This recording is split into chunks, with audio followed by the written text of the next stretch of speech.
Hello, তোমরা সবাই আমার কথা শুনতে পাচ্ছ? জি স্যার। সবাই ভালো আছো?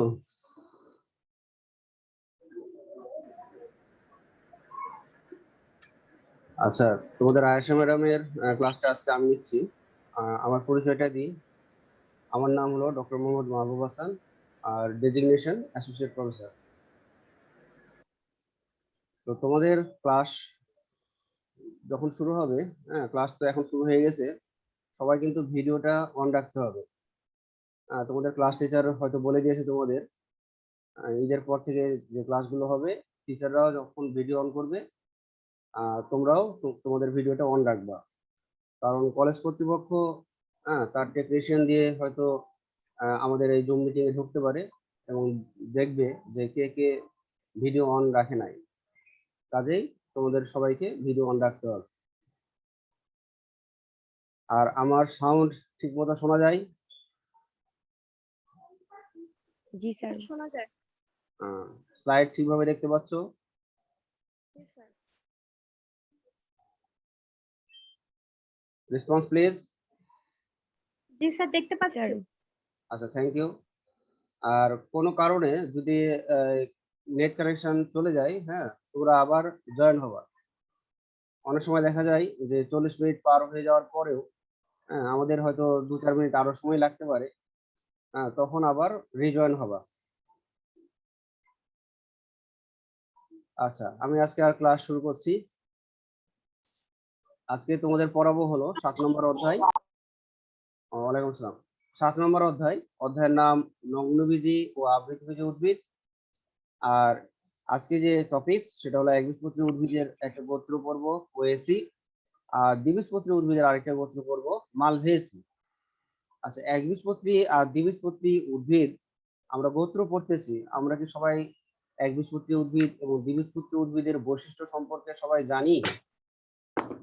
তোমাদেরকে যদি এখন বলা হয় যে বারান্দায় বা জানলা দিয়ে বাইরের দিকে তাকাও, দেখে বলো যে কোন উদ্ভিদগুলো একবীজপত্রী আর কোন উদ্ভিদগুলো দ্বিবীজপত্রী, তোমরা কি কেউ বলতে পারবা? বারান্দা থেকে বা জানালা জানালা দিয়ে বাইরের কোনো উদ্ভিদকে দেখে সরাসরি বলা যাবে যে এটা একবীজপত্রী বা এটা দ্বিবীজপত্রী? না বলতে পারলে বলো, আমি হচ্ছে দ্বিবীজপত্রী, আর আম, কাঁঠাল এগুলো হচ্ছে একবীজপত্রী। হ্যাঁ এটা তো তুমি এমনি জানো মুখস্থ, কিন্তু বাইরে থেকে আমি আমি যখন জানার দিক থেকে বাইরের দিক তাকালাম, দেখে কিন্তু আমি বলে দেবো যে অমুক উদ্ভিদটা একবীজপত্রী। তার নাম আমি জানি না, কিন্তু তার চেহারা দেখে, তার গঠন দেখে আমি বলে দেবো যেটা একবীজপত্রী এটা দ্বিবীজপত্রী। এরকম ভাবে পারবা? না স্যার। কেউ পারবা না? আচ্ছা, আমি বলে দিচ্ছি। যে সমস্ত স্যার, উদ্ভিদের ধান হ্যাঁ একবীজপত্রী। কি? স্যার, ধান হ্যাঁ, ধান। একবীজপত্রী। ধান একবীজপত্রী ঠিক আছে, আমি ওটা বলছি না, ওটা তো আমাদের মুখস্থ কথা বলছি।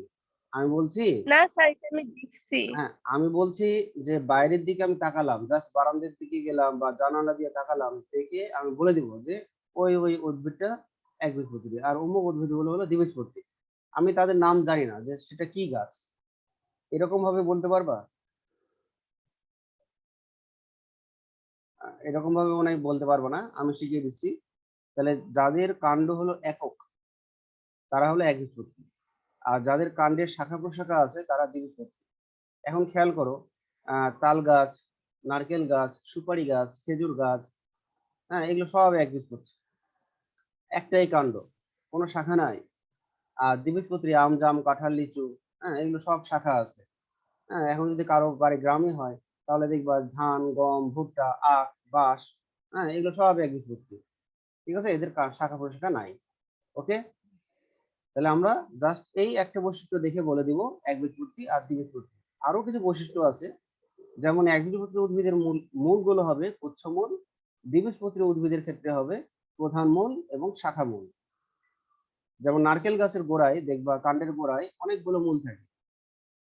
আরো কিছু বৈশিষ্ট্য আছে, যে পাতা শিরাবিন্যাস, একবীজপত্রী উদ্ভিদের পাতা শিরাবিন্যাস হয় সমান্তরাল, দ্বিবীজপত্রী উদ্ভিদের ক্ষেত্রে পাতার হয় জালিকাকার। শিরাবিন্যাস হয় জালিকাগার। ওকে, আর একটা বৈশিষ্ট্য যে একবীজপত্রী উদ্ভিদের পাতা হয় সমদ্বিপৃষ্ঠ, অর্থাৎ তার পাতার দুইটা ত্বক সূর্যের সাথে এমন ভাবে অ্যাঙ্গেল করে থাকে যে দুইটা ত্বকই সমান সূর্যালোক পায়। আর দ্বিবীজপত্রী উদ্ভিদের ক্ষেত্রে পাতার ঊর্ধ্ব ত্বক বেশি সূর্যালোক পায়, নিম্ন ত্বক কম সূর্যালোক পায়, অর্থাৎ বিষম পৃষ্ঠ। আর আরেকটা হয় যে বীজগুলো যখন ভ্রূণ সৃষ্টি করে, হ্যাঁ, তখন যারা একবীজপত্রী উদ্ভিদের বীজ তাদের বীজপত্র থাকবে একটা, আর যারা দ্বিবীজপত্রী উদ্ভিদ তাদের বীজপত্র থাকবে দুইটা। তাহলে কি সবাই বুঝতে পেরেছো একবীজপত্রী আর দ্বিবীজপত্রী উদ্ভিদের মধ্যে পার্থক্য?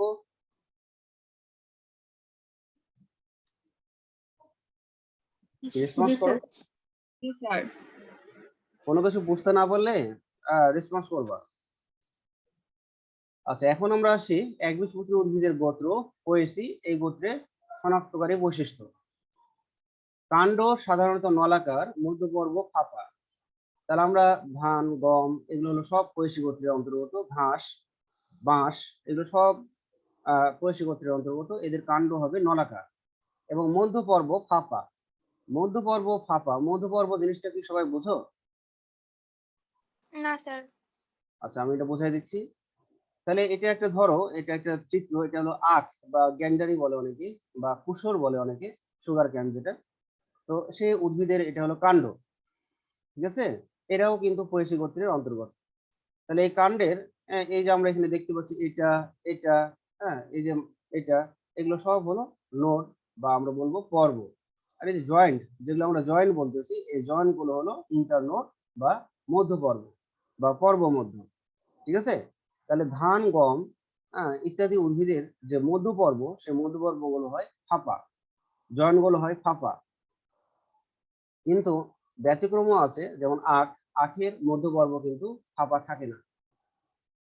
তাহলে আমরা বুঝতে পারলাম কাণ্ড সাধারণত নলাকার আর মধ্যপর্ব ফাঁপা, 1 নম্বর বৈশিষ্ট্য। আচ্ছা, এবার আমরা 2 নম্বরে আসবো, পত্রমূল কাণ্ডবেষ্টক এবং পাতা লিগিউল বিশিষ্ট।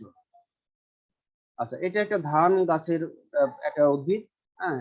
এটাকে আমরা বলতেছি যে তোমরা দেখো বি এবং সি নাম্বার যে চিত্র, বি এর এটা হলো কাণ্ড, হ্যাঁ। আর কাণ্ডের এই অংশটা হলো এটা, এটা হলো পাতার অংশ, পাতা। তাহলে ধান গাছের পাতার 3টা অংশ। গোড়ার যে অংশ সেটাকে বলা হয় পত্রমূল, তারপরে থাকবে হলো লিগিউল, তারপরে থাকবে হলো পত্রফলক। তো আমরা এইখানকার এই কার্সর আমি এখানে যেখানে দিয়েছি সেটা একটু খেয়াল করো। তাহলে এই অংশটা হলো পত্রমূল, তারপরে হলো এটা হলো লিগিউল, আর এই বড় অংশটা হলো পত্রফলক। তাহলে ধান গাছের পাতার 3টা অংশ। আমরা এখানে বলছি যে পত্রমূল কাণ্ডবেষ্টক। তাহলে ধান গাছের যে পাতার গোড়া মানে পত্রমূল, সে পত্রমূলটা কাণ্ডকে ঢেকে রাখবে। এখানেও আমরা ছবিতে দেখতে পাচ্ছি যে কাণ্ডের অংশকে পত্রমূল ঢেকে রেখেছে, ঠিক আছে? তাহলে এই জন্য পত্রমূল কাণ্ডবেষ্টক। আর পত্রমূল আর পত্রফলকের মাঝখানে একটা বর্ধিত সাদা ঝিল্লির মতো একটা অংশ আমরা দেখতে পাচ্ছি। এই ঝিল্লির মতো অংশটা হলো লিগিউল, ঠিক আছে? তাহলে এটা হলো ধানের পাতার লিগিউল। তাহলে আমরা 2 নম্বর বৈশিষ্ট্য সবাই বুঝতে পারলাম, পত্রমূল কাণ্ডবেষ্টক এবং পাতা লিগিউল বিশিষ্ট। সবাইকে এটা বুঝতে পেরেছি? তোমরা নারিকেল গাছ দেখেছো? নারিকেল গাছের পাতার পত্রমূলও কিন্তু কাণ্ডবেষ্টক, খেয়াল করেছো? নারকেল গাছের পাতার যে পত্রমূল, তারাও কিন্তু নারকেল গাছের কাণ্ডের কিছু অংশকে ঢেকে রাখে। পুষ্পবিন্যাস বা পুষ্পমঞ্জরি স্পাইকলেট, তাহলে এদের পুষ্পবিন্যাসকে আমরা বলবো স্পাইকলেট। স্পাইকলেট পুষ্পবিন্যাস, এটা হলো স্পাইকলেট পুষ্পবিন্যাসের চিত্র, হ্যাঁ। এটা আমি একটু বুঝাই দিচ্ছি, প্রথমে ছবি দ্বারা বুঝাই দিব, তারপরে আমরা স্লাইড স্লাইড বুঝাই দিব। তো সবচেয়ে গোড়াতে আছে হলো গ্লোম, গ্লোম 1, গ্লোম 1 বা সেটাকে আমরা কি বলবো, গ্লোম 1 বা সেটাকে আমরা বলবো হলো মঞ্জুরি পত্র। তাহলে মঞ্জুরি পত্রের অপর নাম হলো গ্লোম, মঞ্জুরি পত্রের অপর নাম গ্লোম। তোমরা কি সবাই মঞ্জুরি পত্র বোঝো? Response please. মঞ্জুরি পত্র বোঝো কাকে বলে? মঞ্জুরি পত্র কাকে বলে? স্যার ফুল সহ শাখা। আচ্ছা, বোঝো না? আচ্ছা, হয়তো অনেকে বুঝো সাহস করে বলছি না, তাহলে আমি বলতেছি যে ফুলের বৃন্তের গোড়ায় বা একটা পুষ্পমঞ্জুরির মঞ্জুরি দণ্ডের গোড়ায় পাতার মতো যদি কোনো গঠন থাকে, তখন তাকে আমরা বলবো মঞ্জুরি পত্র। তাহলে কি বললাম? ফুলের বৃন্ত অথবা মঞ্জুরি দণ্ডের গোড়ায় পাতার মতো গঠনকে মঞ্জুরি পত্র বলা হয়। তাহলে মঞ্জুরি পত্রের অপর নাম হলো গ্লুম। তাহলে আমরা এখানে গ্লুম 1 যেটা দেখতে পাচ্ছি ধানের পুষ্পবিন্যাসে, এই গ্লুম 1-এ কোনো পুষ্প নেই, এর কক্ষে কোনো পুষ্প নেই, এই জন্য এটা হলো ফাঁকা গ্লুম বা শূন্য গ্লুম। 2 নম্বর গ্লুম বা 2 নম্বর মঞ্জুরি পত্রের গোড়াতেও কোনো পুষ্প নাই, এই জন্য এটাও শূন্য গ্লুম। তাহলে ধানের পুষ্পবিন্যাসে গ্লুম 1 আর গ্লুম 2-কে শূন্য গ্লুম বলা হয়। গ্লুম 3, গ্লুম 3-এর কক্ষে আমরা দেখতে পাচ্ছি যে একটা পুষ্প, তাহলে এই জন্য এটাকে আমরা বলবো পুষ্পযুক্ত গ্লুম, বা এটাকে আমরা বলতে পারি লেমা। পুষ্পযুক্ত গ্লুম বা লেমা। লেমার বিপরীতে উপমঞ্জুরি পত্র থাকে, এর নাম হলো পেলিয়া। উপমঞ্জুরি পত্র কাকে বলে? মঞ্জুরি পত্রের গোড়ায় যদি মঞ্জুরি পত্রের মতোই ছোট উপবৃদ্ধি থাকে, তাকে আমরা বলবো উপমঞ্জুরি পত্র। ধানের পুষ্পবিন্যাসের উপমঞ্জুরি পত্রকে পেলিয়া বলা হয়। এরপরে আমরা আসছি লোডিকিউল। লোডিকিউলটা হলো পুষ্পপুটের রূপান্তর। পুষ্পপুট, এই জিনিসটা বা এই ওয়ার্ডটা কখনো শুনেছো? পুষ্পপুট কাকে বলে? কারো জানা আছে? পুষ্পপুট কাকে বলে? আচ্ছা, এটাও আমি বলে দিচ্ছি। যে সমস্ত ফুলের বৃতি এবং দল বর্ণ ও আকারে পৃথক করা যায় না, তাদের বলা হয় পুষ্পপুট। অর্থাৎ বৃতি কালার বা পাপড়ির কালার বা দলের কালার প্রায় অনেকটা কাছাকাছি হয়, হ্যাঁ, এই জন্য দেখা যাচ্ছে, এবং তাদেরকে পুষ্পপুট বলতে পারি। যে আমরা আজকে দেখলাম, কালারটা দেখে আমরা বলতে পারি আজকে বৃতি, আবার 2 দিন পর কালারটা চেঞ্জ হয়ে গেছে, এই কারণে আমরা সেটাকে আমরা বলতে পারি পাপড়ি। তাহলে যে সমস্ত ফুলের বৃতি এবং দলকে বর্ণ ও আকারে পৃথক করা যায় না, তাদের বলা হয় পুষ্পপুট। আর পুষ্পপুটের প্রতিটি সদস্যকে আমরা বলবো টেপাল। তো ধানের ক্ষেত্রে আমরা দেখব যে ধানের যে পুষ্পপুটের টেপালের সংখ্যা থাকে 2টি, আর এই 2টি টেপাল পরবর্তীতে ক্ষুদ্র হয়ে দ্রুত ক্ষয় হয়ে ক্ষুদ্র হয় এবং লডিকুলে পরিণত হয়। এরপর আসছে পুংকেশর। পুংকেশর সাধারণত 6টি থাকে, এখানে 3টা পুংকেশর দেখানো হয়েছে। তাহলে পুংকেশর 6টা থাকবে, 3টি করে 2 আবর্তে পুংকেশর সজ্জিত থাকে। স্ত্রীকেশর, এদের গর্ভাশয় একটি এবং গর্ভাশয়ের প্রকোষ্ঠও একটি। গর্ভাশয়ের শীর্ষে আছে গর্ভমুণ্ড। গর্ভমুণ্ড পাখির ডানার মতো রয়েছে, এই জন্য পক্ষল, এবং গর্ভমুণ্ডগুলোতে পালক রয়েছে, পালকের মতো গঠন রয়েছে, এই জন্য পালকযুক্ত। আমরা যদি একটা ছবি দেখি, অরিজিনাল ছবি দেখি, এটা একটা অরিজিনাল ছবি, তাহলে এখানে দেখতে পাচ্ছি এটা হলো বৃন্ত ফুলে।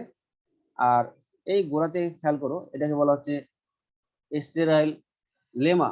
স্টেরাইল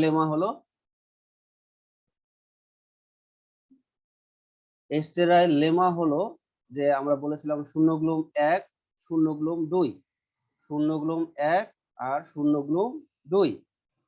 হ্যাঁ, আমরা একটু আগে তোমাদের বলেছিলাম এই যে শূন্য গ্লুম 1 আর শূন্য গ্লুম 2, এদেরই ইংলিশ নাম হলো স্টেরাইল লেমা। ঠিক আছে? তাহলে স্টেরাইল লেমা মানে হলো শূন্য গ্লুম 1 আর শূন্য গ্লুম 2, এটা হলো 1, এটা হলো 2।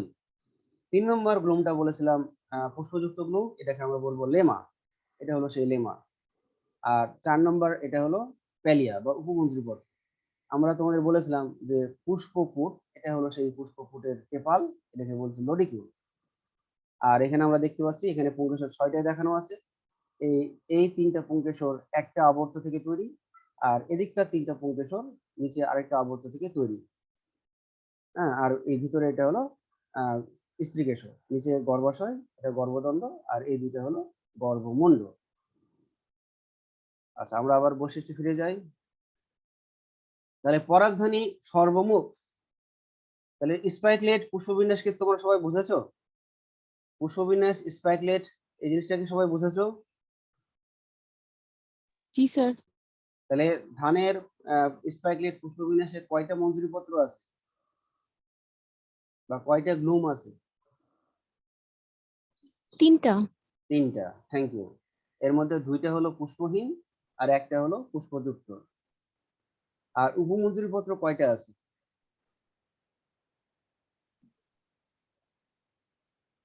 উপমন্ত্রী পত্র বা প্যালিয়া কয়টা ছিল ছবিতে? আবার দেখাই কয়টা আছে? স্যার একটা। একটা, থ্যাংক ইউ। এবার আসছি আমরা পরাগধানী সর্বমুখ। পরাগধানী সর্বমুখটা এটা বোঝানোর জন্য ছবি এটা বের করি। তাহলে এটা দেখো, এটা হলো পুংকেশরের ছবি, এটা হলো পরাগধানী, আর নিচে সাদা দণ্ডের মতো অংশটা হলো পরাগদণ্ড। তাহলে পরাগধানীর নিচে গোড়াতে পরাগদণ্ড এমন ভাবে লেগে থাকে যার কারণে মৃদু বাতাসে পরাগধানী যে কোনো দিকে দুলতে সক্ষম। ঠিক আছে, মানে পরাগধানীর সাথে পরাগদণ্ড এত হালকাভাবে লেগে থাকে যার কারণে একটু বাতাসে পরাগধানী যে কোনো দিকে মুভ করতে পারে। ঠিক আছে, এটাকে বলছি পরাগধানী সর্বমুখ, মানে সব দিকে মুখ করতে পারে বা সব দিকে মুভ করতে পারে। আর পরাগধানীটা হলো রেখাকার। রেখাকার রেখাকার বৈশিষ্ট্য এখানে দেওয়া নাই। গর্ভমুণ্ড পালকের ন্যায়, এটা তো এখানে বুঝালাম। গর্ভাশয় এক প্রকোষ্ঠ বিশিষ্ট, এটাও বুঝিয়েছি যে গর্ভাশয়ে যদি প্রস্থচ্ছেদ নিই তাহলে ভিতরে আমরা একটা প্রকোষ্ঠ দেখতে পাবো। অমরা বিন্যাস মূলীয়, এটা তোমাদের আগের ক্লাসে বোঝানো হয়েছে। যে স্যার বা ম্যাডাম ছিল, সে ম্যাডাম তোমাদের অবশ্যই বুঝিয়েছে। অমরা বিন্যাস মূলীয় মানে কি, যে এক প্রকোষ্ঠ যুক্ত গর্ভাশয়ের মূল দেশ হতে অমরার সৃষ্টি। এক প্রকোষ্ঠ যুক্ত গর্ভাশয়ের মূল দেশ হতে অমরার সৃষ্টিকে আমরা বলবো মূলীয় অমরা বিন্যাস। ফল ক্যারিওপসিস। আচ্ছা, ক্যারিওপসিস ফলটা তোমাদের বোঝাই। এটা হলো একটা ক্যারিওপসিস ফলের লম্বচ্ছেদ, অর্থাৎ এটা ধান। ধান যে আমরা ফলটা দেখেছি সেই ধান ফলের এটা লম্বচ্ছেদ। তো ধানের বাইরের যে কালার, সেই কালারটা কেমন থাকে? ধানের বাইরের কালারটা কেমন থাকে তোমরা বলো? সোনালী থাকে না? ধানের জি বাইরের স্যার। যে ফল ত্বক সেটা সোনালী না? আর সোনালী আবরণের ভিতরে যে অংশটা থাকে সেটাকে কি বলি আমরা? কে বলতে পারবে? চাল। চাল। চাল বলে, তাহলে চালটা হলো বীজ। আর চালের বাইরে যে আবরণটা সেটা হলো ফল ত্বক, তাহলে চালটা হলো বীজ। তাহলে আমরা এখানে দেখতে পাচ্ছি যে আমরা তোমাদের বলেছিলাম যে ওই যে গ্লুম, এটা হলো যে নিচের দুইটা হলো সেই আউটার গ্লুম বা শূন্য গ্লুম 1 আর 2, তারপরে এই বড়টা হলো সেই লেমা, আর ছোটটা হলো প্যালিয়া। তাহলে লেমা আর প্যালিয়া এগুলো ফলত্বক তৈরি করেছে। আর ভিতরে আমরা দেখতে পাচ্ছি যে ব্র্যান্ড কোড লেখা আছে, এটা হলো চালের আবরণ বা বীজত্বক। তো চালের মধ্যে দুইটা অংশ দেখতে পাচ্ছি আমরা, এন্ডোস্পার্ম বা এটাকে বলি শস্য, আর নিচে হলো ভ্রূণ বা এমব্রায়ো। তো আমরা যেটা বলছিলাম যে ক্যারিওপসিস ফল, ক্যারিওপসিস ফল মানে কি, যে ধানের যে ফলত্বক এবং বীজত্বক পরস্পর সংলগ্ন থাকে। আমরা যদি ধান থেকে চালটা হাত দিয়ে বের করি, মানে ধানের আবরণটা, সোনালী আবরণটা যদি হাত দিয়ে, হাতের নখ দিয়ে যদি আমরা আস্তে আস্তে উঠাতে থাকি, তাহলে দেখবো যে চালের কিছু কিছু জায়গায় এই সোনালী অংশটা লেগে আছে। অর্থাৎ দেখা গেল যে যে ফলত্বক আর বীজত্বক পরস্পর সংলগ্ন অবস্থায় থাকে। এই ধরনের গঠনকে আমরা বলবো ক্যারিওপসিস। বুঝতে পেরেছো? আবার যদি এই ধানকে আমরা যদি মেশিনের মাধ্যমে আহ করি, বের করি চাল, তাহলে দেখবো যে চালে কোনো এরকম সোনালী অংশ নাই, কিন্তু হাত দিয়ে করলে আমরা এই সোনালী অংশটা দেখতে পাই। তাহলে আমরা কি বলবো, ক্যারিওপসিস ফল কাকে বলে? যে ফলত্বক, যে ফলের ফলত্বক এবং বীজত্বক পরস্পর সংলগ্ন অবস্থায় থাকে তাকে ক্যারিওপসিস বলে। তাহলে আমরা সবগুলো বৈশিষ্ট্য কি সবাই বুঝতে পারলাম? পরিচয় গোত্রের সবগুলো বৈশিষ্ট্য বুঝতে পেরেছি? জি স্যার। Thank you. আমরা ওই যে তোমাদের বলেছিলাম যে পুষ্পবিন্যাস, ওটাই এখানে আবার স্লাইড আকারে দেওয়া হয়েছে। এটা আমি অলরেডি বুঝিয়ে দিয়েছি যে পরিচয় গোত্রের উদ্ভিদের পুষ্পবিন্যাস স্পাইকলেট ধরনের। একটি স্পাইকলেটে এক বা একাধিক পুষ্প থাকতে পারে। আমি যে ছবিটা দেখিয়েছিলাম সেখানে একটা পুষ্প ছিল। এই ছবিতে একটাই পুষ্প, যে এটা একটাই পুষ্প। এক পুষ্পক স্পাইকলেটের গোড়ায় দুইটি শুকনো গ্লুম বা শূন্য গ্লুম থাকে, যাদেরকে বলা হয় শূন্য গ্লুম, কারণ এদের কক্ষে কোনো পুষ্প থাকে না। এর উপরে আরো দুইটি গ্লুম থাকে, যার প্রথমটিকে বলা হয় লেমা বা পুষ্প গ্লুম, বা এটাকে আমরা বলবো ব্র্যাক্ট বা মঞ্জুরিপত্র। আর উপরেরটিকে বলা হয় প্যালিয়া, একে আমরা উপমঞ্জুরিপত্র বা ব্র্যাকটিওল বলবো। লেমার বিপরীতে এই প্যালিয়া অবস্থিত। প্যালিয়া সহ পুষ্পটি লেমার কক্ষে অবস্থিত। তাহলে এই শেষের কথার মানে হলো এটা হলো সেই প্যালিয়া। তাহলে প্যালিয়া সহ পুষ্প লেমার কক্ষে, মানে কক্ষে মানে কি, লেমার ঘরে। হ্যাঁ, প্যালিয়া সহ পুষ্পটি লেমার কক্ষে অবস্থিত বা সজ্জিত। এবার আসছি আমরা কৈশী গোত্রের যে ধান, সে ধান ফুলের পুষ্প প্রতীক। এটা আঁকানো নিশ্চয়ই এর আগের ক্লাসে ম্যাডাম শিখিয়েছেন। এটা আঁকানো শিখাইনি ম্যাডাম? আচ্ছা, আমি বলে দিচ্ছি। তোমরা তো মাতৃ অক্ষ বোঝো। মাতৃ অক্ষ হলো ফুলের, ফুল যে অক্ষ থেকে সৃষ্টি হয় তাকে মাতৃ অক্ষ বলে। আর যখন আমরা পুষ্প প্রতীক আঁকবো তখন আমরা মাতৃ অক্ষকে এরকম গোল চিহ্ন দ্বারা প্রকাশ করব। তো নিচেরটা হলো লেমা, আর উপরেরটা হলো প্যালিয়া। আমরা যখন এই ইটা আঁকবো, পুষ্প প্রতীক আঁকবো, তখন আমরা একটা জিনিস খেয়াল করব যে আমাদের আঁকানোটা ঠিক আছে কিনা সেটা জানার জন্য আমাদের একটা পদ্ধতি আছে। সেই পদ্ধতিটা হলো যে এরকম একটা সরলরেখা মাতৃ অক্ষ বরাবর আমরা সেট করব।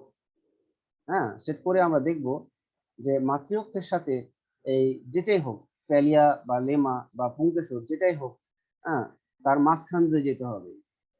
হয় দুইটার মধ্যভাগ দিয়ে যাবে, অথবা একটা যদি থাকে তার মাঝখান দিয়ে যাবে। তাহলে আমরা এখানে দেখতে পাচ্ছি প্যালিয়ার মাঝখান দিয়ে গেছে, লেমার মাঝখান দিয়েও গেছে। এরপরে আমরা এঁকেছি লডিকিউল, বা এটা হলো পুষ্পপুটের টেপাল। তাহলে দুই লডিকিউলের মাঝখানে যে গ্যাপটা আছে সেই গ্যাপ দিয়ে সরলরেখাটি গেছে।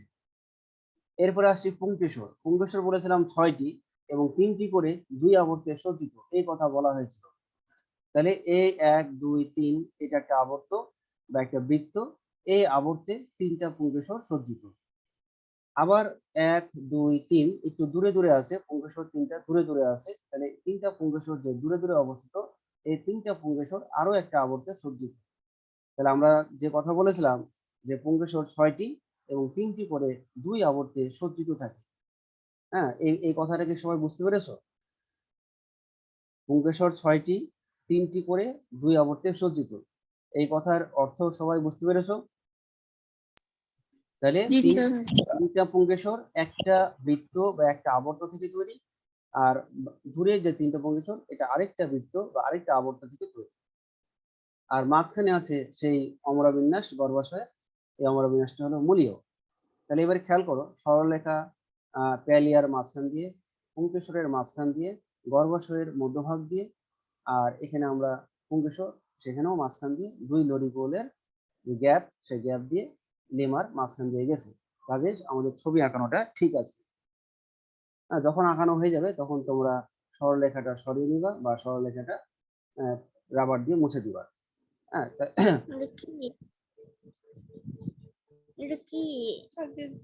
হ্যাঁ বলো, কোনো প্রশ্ন থাকলে বলো।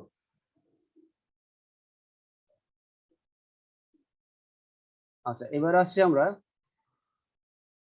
ধানের পুষ্প সংকেত। তাহলে পুষ্প সংকেত লেখার প্রথম নিয়ম হলো তোমাকে আগে দেখতে হবে মঞ্জুরিপত্র আছে কিনা, উপমঞ্জুরিপত্র আছে কিনা। যদি থাকে তাহলে ম প ডট লিখবে।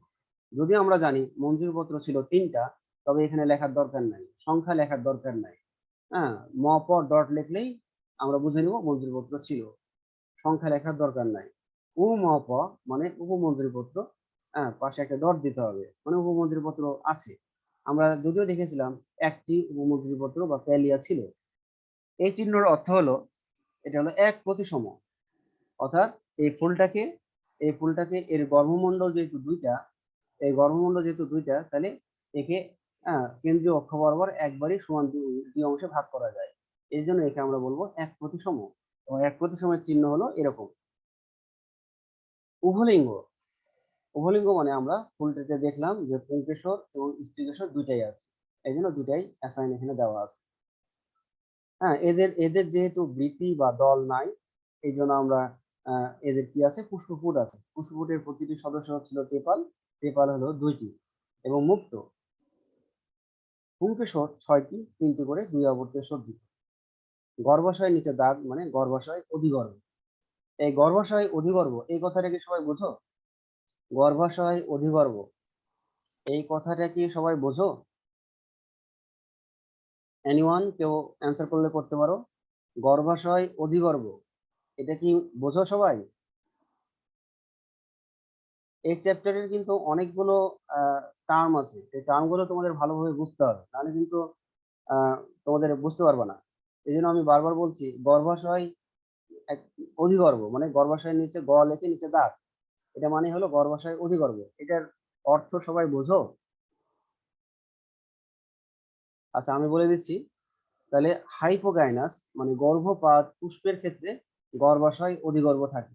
মানে কি, যে স্যার গর্ভাশয়ের নিচ থেকে ফুলের অন্যান্য স্তবক যেমন বৃতি, দল, পুংকেশর ইত্যাদি সাজানো থাকে। হ্যাঁ, গর্ভাশয় থাকবে উপরে, আর গর্ভাশয়ের নিচ থেকে পুংকেশর, দল, বৃতি ইত্যাদি সাজানো থাকবে। তাহলে সে সমস্ত ফুলের গর্ভাশয় হবে অধিগর্ভ। অধিগর্ভ গর্ভাশয় হলে গ লেখে নিচে দাগ দিতে হয়। আর ডানে এক দেওয়া আছে, মানে গর্ভপত্র বা স্ত্রীকেশর একটি, এবং এটা হলো মুক্ত। এই হলো পুষ্প সংকেত। আমরা এই গোত্রের কয়েকটা উদ্ভিদের বৈজ্ঞানিক নাম শিখবো এবং একেবারে অর্থনৈতিক গুরুত্ব শিখবো। বাঁশ, ব্যাম্বুসা ব্যাম্বোস। ধান, অরাইজা সেটিভা। গম, ট্রিটিকাম অ্যাস্টিভাম। ভুট্টা, জিয়া মেজ। জব, হর্ডিয়াম ভালগিয়ার। আখ, স্যাকারাম অফিসিনারাম। নলখাগড়া, ফ্র্যাগমাইটস কার্কা। দুর্বাঘাস দুর্বাঘাস, সাইনোডন ড্যাকটাইলন। তাহলে এগুলোর প্রত্যেকটা একটা করে অর্থনৈতিক গুরুত্ব শিখতে হবে। যেমন আমি একটা বলছি, ধান, তোমরা সবাই একটা করে জানো ধান। ধান দিয়ে অর্থনৈতিক গুরুত্ব কি হবে? আমরা বলবো যে ধান থেকে আমরা কি পাই? চাল পাই। সে চাল আমরা ভাত হিসেবে খেয়ে থাকি।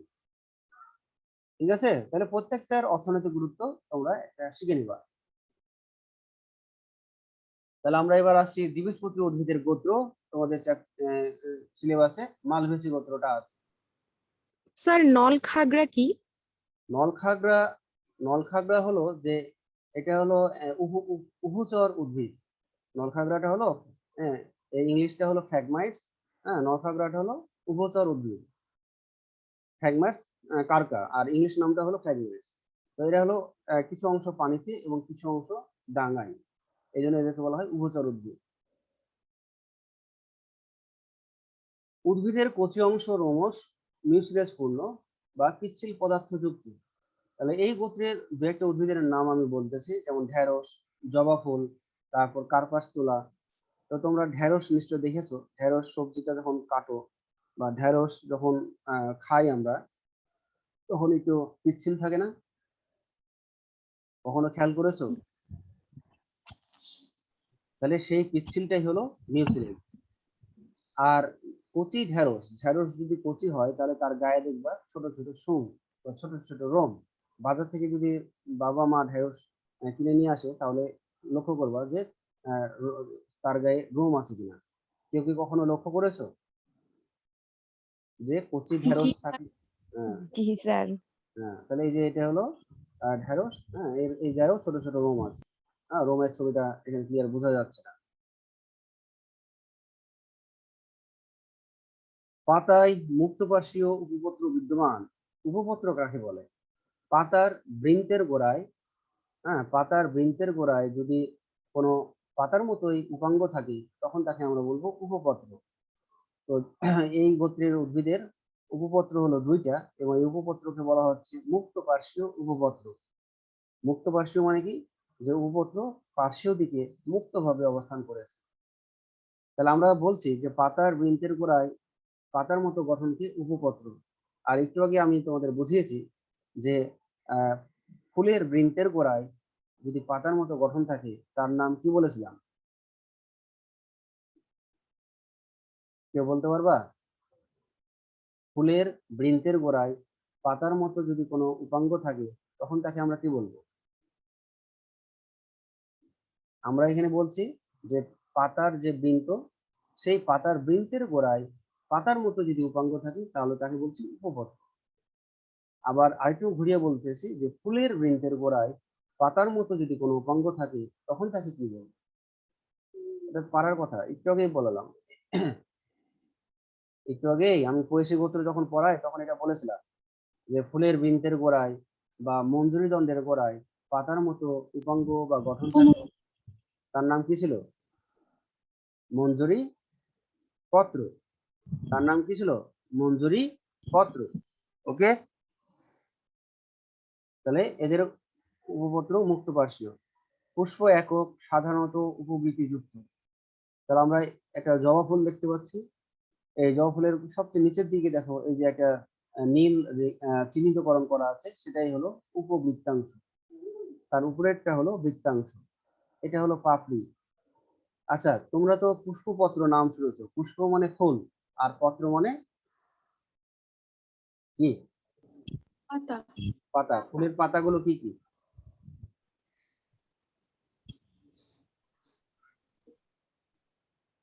ফুলের পাতাগুলো কি কি? ফুলের পাতা হলো বৃতি আর পাপড়ি। ঠিক আছে, ফুলের পাতা হলো কি? বৃতি আর পাপড়ি। দলমন্ডল টুইস্টেড, এটা তোমাদের বোঝানো হয়েছে যে এদের দল, এই যে এটা পাপড়ি, তাহলে পাপড়ির এক প্রান্ত আবৃত, আরেক প্রান্ত অনাবৃত থাকবে। তাহলে এরকম হবে, পাপড়ি থাকবে পাঁচটা, তাহলে পাঁচটা পাপড়ির প্রত্যেকটার একটা প্রান্ত আবৃত, আরেকটা প্রান্ত থাকবে অনাবৃত। এটাকে বলা হয় অ্যাস্টিভেশন বা পুষ্পপত্র বিন্যাস। পুংকেশর অসংখ্য একগুচ্ছ পুংকেশর নালিকা গর্ভদণ্ডের চারিদিকে বেষ্টিত। তাহলে এখানে পুংকেশরের ছবিটা দেখো। হ্যাঁ, এই যে পুংকেশর, এগুলো হলো পুংকেশরের পরাগধানী, আর নিচে হলো পরাগদণ্ড। তাহলে প্রত্যেকটা পুংকেশরের পরাগদণ্ড নিচের দিকে একসাথে মিলিত হয়, আর মিলিত হয়ে একটা নল তৈরি করে। এই নলের নাম পুংকেশরীয় নল। তাহলে প্রতিটি পুংকেশরের পরাগদণ্ড নিচের দিকে একসাথে মিলিত হয়ে একটা নলাকার গঠন তৈরি করে, যার নাম পুংকেশরীয় নল। আর এই নলটা ভিতরে গর্ভদণ্ডকে ঢেকে রাখে। আমরা যদি এখানে দেখি, এই ছবিটা, এই যে গোলাপি যে অংশটা, এটাই হলো পুংকেশরীয় নল। হ্যাঁ, পুংকেশরীয় নল কাকে ঢেকে রেখেছে? ভিতরে গর্ভদণ্ডকে ঢেকে রেখেছে, কারণ গর্ভদণ্ডের শীর্ষভাগে এগুলো হলো গর্ভমুণ্ড। ঠিক আছে, তাহলে প্রত্যেকটা পুংকেশরের পরাগদণ্ড মিলিত হয়ে এরকম পুংকেশরীয় নল তৈরি করবে। পরাগধানী এক প্রকোষ্ঠী বৃক্কাকার। এখানে দেখো, এটা হলো সেই পরাগধানী। পরাগধানীর গঠনটা বৃক্ষের মতো, এই জন্য বলা হচ্ছে বৃক্কাকার। আমরা যদি পরাগধানীকে প্রস্তুচ্ছেদ করি, তাহলে ভিতরে দেখবো এক প্রকোষ্ঠ, এবং এদের পরাগরেণু বৃহৎ এবং কণ্ঠকিত। আচ্ছা, বলো তো যে পরাগরেণু কোথা থেকে তৈরি হয়? পরাগরেণু কোথা থেকে তৈরি হয়? পরাগধানী। পরাগধানী থেকে তৈরি হয়। গুড। পরাগরেণু পরাগধানী থেকে তৈরি হয়। তাহলে আমরা এখানকার আরেকটা হলো অমরাবিন্যাস কক্ষী। অমরাবিন্যাস কক্ষীয় মানে কি? যে বহু প্রকোষ্ঠযুক্ত গর্ভাশয়, এটা হলো বহু প্রকোষ্ঠযুক্ত গর্ভাশয়। এখানে পাঁচটা প্রকোষ্ঠ আছে। তাহলে বহু প্রকোষ্ঠযুক্ত গর্ভাশয় প্রতিটি প্রকোষ্ঠের মধ্য অক্ষ, এটা হলো একটা প্রকোষ্ঠ, এই প্রকোষ্ঠের মধ্য অক্ষ থেকে অমরা তৈরি হয়েছে। এটা হলো অমরা, আর এটা হলো ডিম্বক। তাহলে আমরা কি বললাম? অক্ষীয় অমরাবিন্যাস কাকে বলে? বহু প্রকোষ্ঠযুক্ত গর্ভাশয়ে প্রতিটি প্রকোষ্ঠের মধ্য অক্ষ হতে অমরা সৃষ্টি হলে তাকে আমরা বলবো অক্ষীয় অমরাবিন্যাস। আচ্ছা, এদের ফল সম্পর্কে একটু বলি। আমরা যেমন কৈশী গোত্রের ক্ষেত্রে আমরা বললাম যে ফল হলো ক্যারিওপসিস। তো এদের ক্ষেত্রে আমরা বলবো এদের ফলটা হলো ক্যাপসুল প্রকৃতির। এদের ফলটা হলো ক্যাপসুল প্রকৃতির। তাহলে ক্যাপসুল প্রকৃতির ফল কাকে বলে? ক্যাপসুল প্রকৃতির ফলটা, তোমরা নিশ্চয়ই ক্যাপসুল খেয়েছো, ওষুধ হিসেবে ক্যাপসুল খেয়েছো। এর গঠনটা অনেকটা দেখো ক্যাপসুলের মতোই। তো এই ফলগুলো যখন বিদীর্ণ হয় বা বিদারণ ঘটে, তখন কেমন কেমন দেখায়? এই ফলগুলো যখন বিদারণ ঘটে, তখন এরকম একটা দেখতে পাবা যে যে ফলগুলো উপর হতে নিচের দিকে অনেকগুলো কপাটে বিভক্ত হয়ে বিদারণ ঘটায়, তাকে আমরা বলবো ক্যাপসুল। বিদারণ কথাটা বুঝতে পেরেছো? অর্থাৎ ফল যখন একবারই পরিপক্ক হয়ে যাবে, তখন তার বীজগুলো বিস্তারের জন্য ফলটার ফাটল সৃষ্টি হয়। তো ঢেঁড়স বা কার্পাস তুলা বা শিমুল তুলা, এরা দেখবা যে যখন ফেটে যায়, তখন উপর হতে নিচের দিকে অনেকগুলো কপাটে বিভক্ত হয়। কপাট মানে বুঝেছো? কপাট জিনিসটা কি?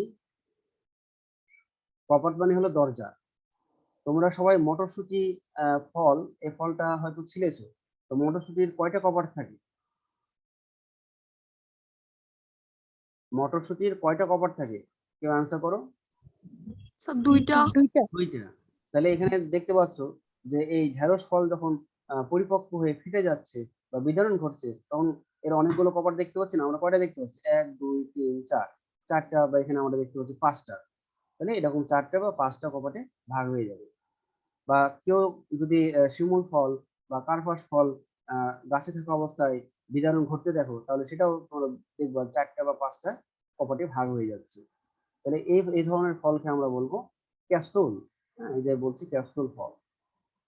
আর এদের আরেকটা বৈশিষ্ট্য কিন্তু, এই এই মালবেসী গোত্রের আরেকটা বৈশিষ্ট্য হলো এদের বীথি কিন্তু স্থায়ী। অর্থাৎ ফল যখন হয়ে যায়, ফল হয়ে যাওয়ার পরেও বীথি কিন্তু ফলের সাথে লেগে থাকে। হ্যাঁ, বীথি কিন্তু ফলের সাথে লেগে থাকে। তাহলে আমরা মালবেসী গোত্রের বৈশিষ্ট্যগুলো বুঝলাম। এখন আমরা আসবো এই গোত্রের একটা ফুল, জবা ফুল। জবা ফুলের আমরা পুষ্প প্রতীক আঁকানো শিখবো। আমি আবার একটা সরলরেখাটা নিয়ে নিই।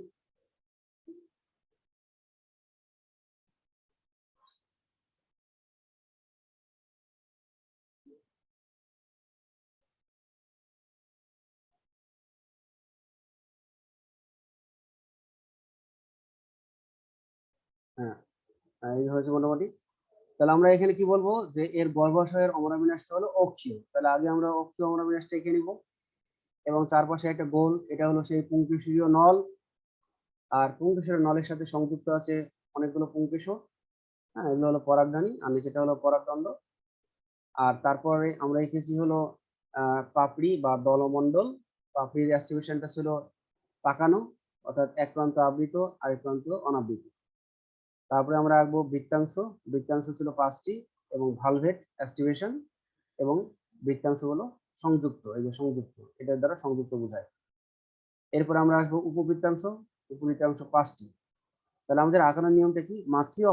মাতৃ অক্ষের সাপেক্ষে প্রত্যেকটা জিনিস আঁকানো ঠিক আছে কিনা সেটা যাচাই করা। তাহলে সরলরেখা আমরা যেহেতু দিয়েছি, তা আমরা এখানে দেখতে পাচ্ছি উপবৃত্তি দুইটার মাঝখান দিয়ে গেছে, নিচে একটা উপবৃত্তি আছে তার মধ্যভাগ দিয়ে গেছে। বৃত্তাংশ মাঝখান দিয়ে গেছে, নিচের ক্ষেত্রে দুইটা বৃত্তাংশের মাঝে যে গ্যাপ সেখান দিয়ে গেছে সরলরেখায়। আবার পাপড়ি, এখানে দুইটা পাপড়ির মাঝখান দিয়ে গেছে, নিচের পাপড়ির কেন্দ্রভাগ দিয়ে গেছে। এখানে দুটো পুংকেশরের গ্যাপ দিয়ে এসেছে, নিচেও ঠিক তাই, দুটো পুংকেশরের গ্যাপ দিয়ে এসেছে। আর গর্ভাশয়ের মাঝখান দিয়ে গেছে। এবং সরলরেখার ডান দিক অংশ এবং সরলরেখার বাম দিক অংশ দুটাই কিন্তু সমান। এখন আঁকানোর সময় কেউ দেখলা, তোমাদের যখন আঁকানো হয়ে যাবে, তোমরা তখন দেখবা যে এদিকে মনে হয় 3টা বৃতি চলে এসেছে, আর এদিকে হলো 2টা, বা এদিকে হলো 3টা পাপড়ি এসেছে, এদিকে হলো 2টা। তাহলে সেগুলো কিন্তু আঁকানো ভুল হয়েছে। কাজেই তোমরা এটা আঁকানোর সময় খুব ভালোভাবে লক্ষ্য করবা। এটা দেখে যতটা সহজ মনে হচ্ছে, আসলে অতটা সহজ নয়। অনেক মাপ যোগ করে এই পুষ্প প্রতীকগুলো আঁকতে হয়। তোমরা একে প্র্যাকটিস করবা। এবার আসছি আমরা জবা ফুলের পুষ্প সংকেত। যেহেতু এদের মঞ্জুরিপত্র উপমঞ্জুরিপত্র নাই, তাহলে আমরা সেগুলো লিখি নাই। আচ্ছা, সবাইকে বলছি, আমার কিন্তু আরো কিছু সময় লাগতে পারে। হ্যাঁ, আর 1 মিনিট মতো সময় আছে। যারা এখন পর্যন্ত জয়েন আছো তারা আবার জয়েন হলো। আর বেশি সময় লাগবে না, 7 থেকে 8 মিনিটের মধ্যে শেষ হয়ে যাবে। তাহলে যেহেতু এর মঞ্জুরিপত্র আর উপমঞ্জুরিপত্র নাই, এই জন্য আমরা মপ বা উমপ লিখি নাই। তাহলে এই ফুলটা হলো বহু প্রতিসম, অর্থাৎ এর যেহেতু 5টা পাপড়ি, 5টা বৃত্তাংশ, অনেকগুলো পুংকেশর, এগুলো আছে, এই জন্য ফুলের কেন্দ্র অংশে যদি আমরা ভাগ করি, তাহলে একের অধিকবার ফুলটাকে সমান 2 অংশে ভাগ করতে পারবো, এই জন্য বহু প্রতিসম। উভলিঙ্গ। উপবৃত্তাংশ 5টি, মুক্ত। বৃত্তাংশ 5টি, যুক্ত। দলে পাপড়ি 5টি, মুক্ত। পুংকেশর অসংখ্য, যুক্ত। পুংকেশরের এবং দলের উপরে একটা দাগ দেওয়া আছে, এর মানে হলো পুংকেশর দলের সাথে লাগানো, পুংকেশর দললগ্ন। গর্ভাশয় অধিগর্ভ। গর্ভাশয়ে গর্ভাশয় অধিগর্ভ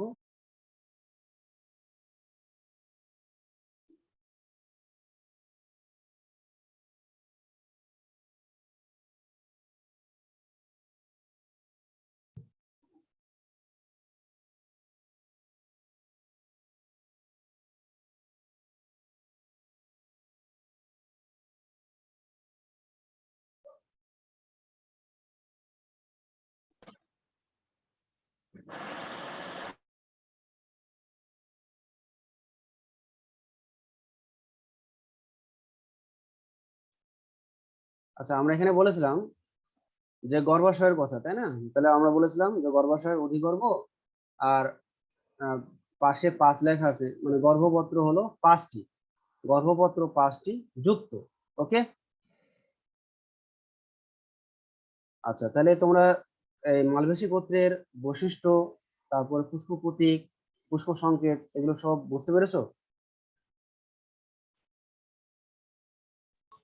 জি স্যার।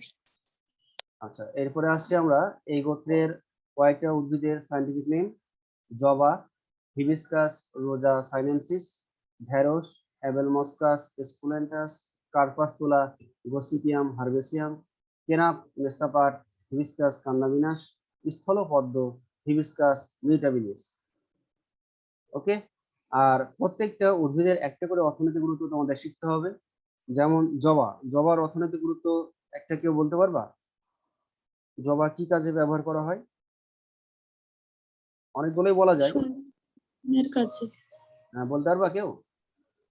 স্যার সৌন্দর্য বর্ধনের হ্যাঁ, কাজে। সৌন্দর্যবর্ধক। বা আরেকটা বলতে পারো যে গবেষণাগারে নমুনা ফুল হিসেবে এটির ব্যবহার রয়েছে। ঢেঁড়স, ঢেঁড়সের অর্থনৈতিক গুরুত্ব ইজিলি বলা যায় যে এটিকে সবজি হিসেবে খাওয়া হয়। তাহলে এরকম প্রত্যেকটারই একটা করে উদাহরণ শিখতে হবে। উদাহরণ বলছি, অর্থনৈতিক গুরুত্ব শিখতে হবে। আচ্ছা, এখানে যার জন্য আমি আবার আসলাম সেটা হলো তোমাদের এখন একটা নমুনা প্রশ্ন সলভ করব। মেনুদের বাগানে সুন্দর জবা ফুটেছে, বাগান থেকে একটু সামনে গেলেই সবুজ ধান ক্ষেত চোখে পড়ে। তাহলে এখানে বলা হচ্ছে ক নাম্বার হলো কোরালয়েড মূল কি? কোরালয়েড মূল কি? কোরালয়েড মূল কাকে বলে? কারো জানা আছে? কোরালয়েড মূল কাকে বলে? কে বলতে পারবা?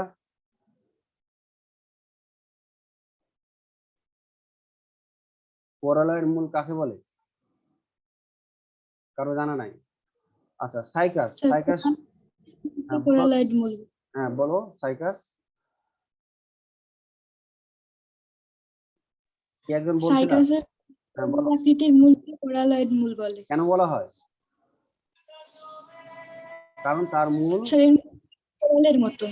কোরালের মতো, সামুদ্রিক কোরালের মতো। ঠিক আছে, থ্যাংক ইউ। একটি জীবন্ত জীবাশ্মের উদাহরণ দাও। এখানে আমরা কার কার উত্তর দেব?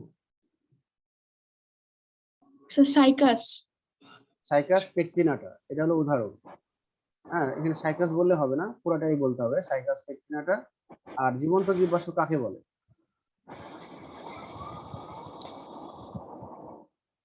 জীবন্ত জীবাশ্ম কাকে বলে বলতে পারবা? বর্তমানকালে কোনো জীবিত উদ্ভিদের বৈশিষ্ট্য অতীতকালের কোনো জীবাশ্ম উদ্ভিদের বৈশিষ্ট্যের সাথে মিল হ্যাঁ, সম্পন্ন সুন্দর হলে হয়েছে, তাকে অনেক জীবাশ্ম। সুন্দর হয়েছে। এখন বলো জীবাশ্ম কাকে বলে?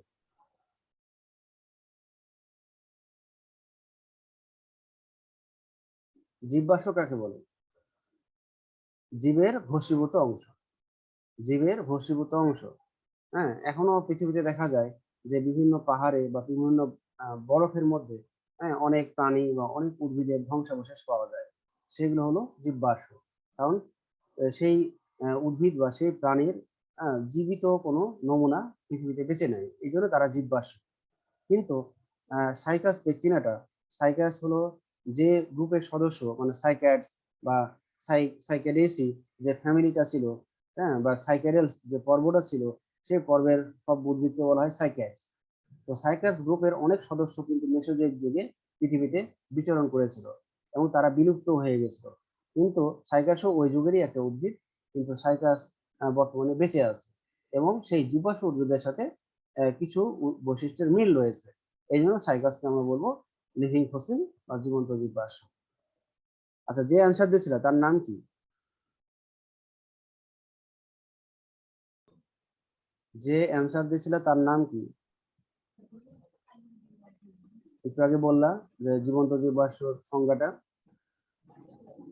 মৌসি। আহ, তুমি অনেক ভালো করবা, হ্যাঁ, লেগে থাকো, ভালো করবা। আর কোরালয়ের মূল অ্যান্সার কে দিয়েছিল? তুমি? দেবারতী। হ্যাঁ। তো যাই হোক, তুমি অনেক ভালো করবা। হ্যাঁ, যারা এরকম ভালো রেসপন্স করো, হ্যাঁ, হ্যাঁ, তারা অবশ্যই একটা পর্যায়ে চলে যায়। আচ্ছা, গ নাম্বার, উদ্দীপকে প্রথম উদ্ভিদটির বৈজ্ঞানিক নাম উল্লেখপূর্বক এটি যে গোত্রের অন্তর্ভুক্ত তার শনাক্তকারী বৈশিষ্ট্য লিখো। তাহলে প্রথম উদ্ভিদটির বৈজ্ঞানিক নাম, প্রথম উদ্ভিদটা উদ্দীপকের কোনটি?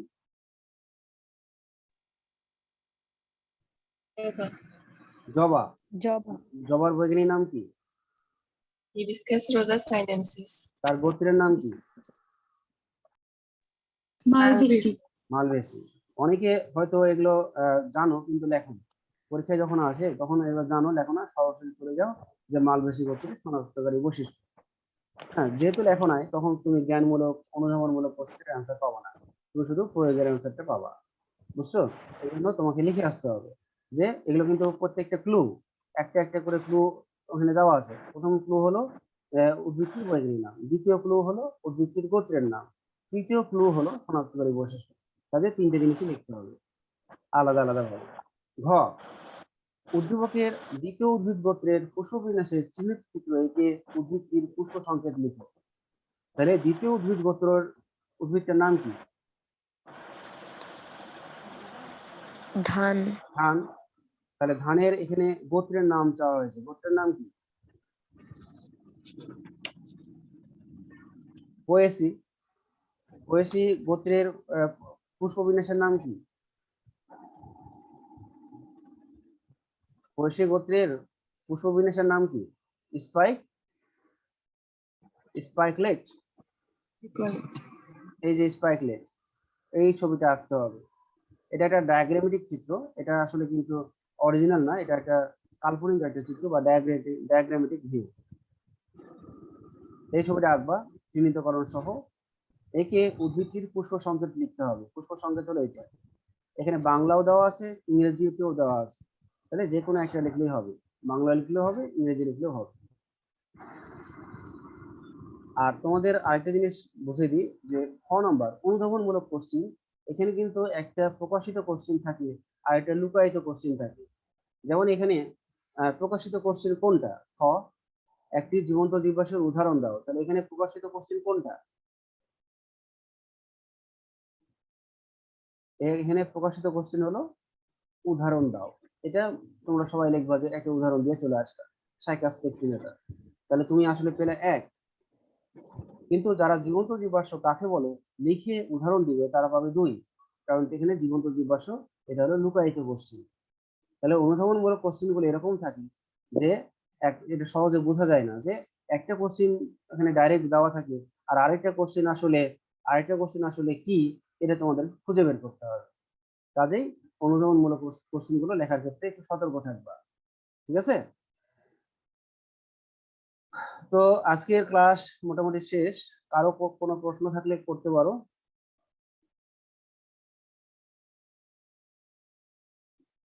আছে কারো কোনো প্রশ্ন আছে?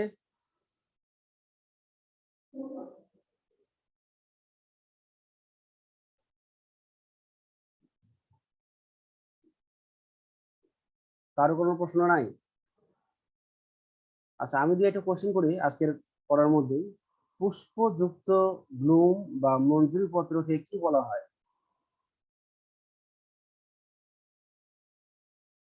কেউ পারবা? পুষ্পযুক্ত ব্লুম বা মঞ্জুরি পত্রকে কি বলা হয়?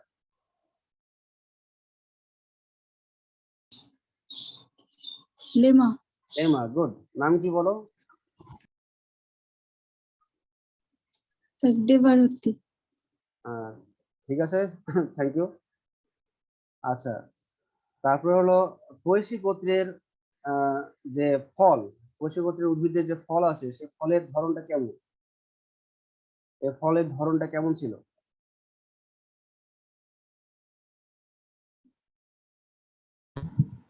ক্যারিঅপসিস। ক্যারিঅপসিস। কেরিওপসিস। তোমার নামটা বলো। ফারিয়া। Thank you. হ্যাঁ, এখানে কিন্তু ওই ফলের লম্বচ্ছেদ দেখানো হয়েছে, এটা হলো ফলের লম্বচ্ছেদ। আচ্ছা, আমরা যে চাউল খাই, তাহলে চাউলের কোন কোন অংশ আমরা খাই? চাউলের কোন কোন অংশ আমরা খাই? কে বলতে পারবা? স্যার পুরো অংশই তো খাই। পুরো অংশই খাই মানে আমরা এন্ডোস্পার্ম শস্য খাই, আমরা এমব্রায়ো বা ভ্রূণটা খাই, অর্থাৎ আমরা বীজ খাই, ধানের বীজটা আমরা খাই। আচ্ছা, আমরা যে টেপাল বলেছিলাম, টেপাল কাকে বলে?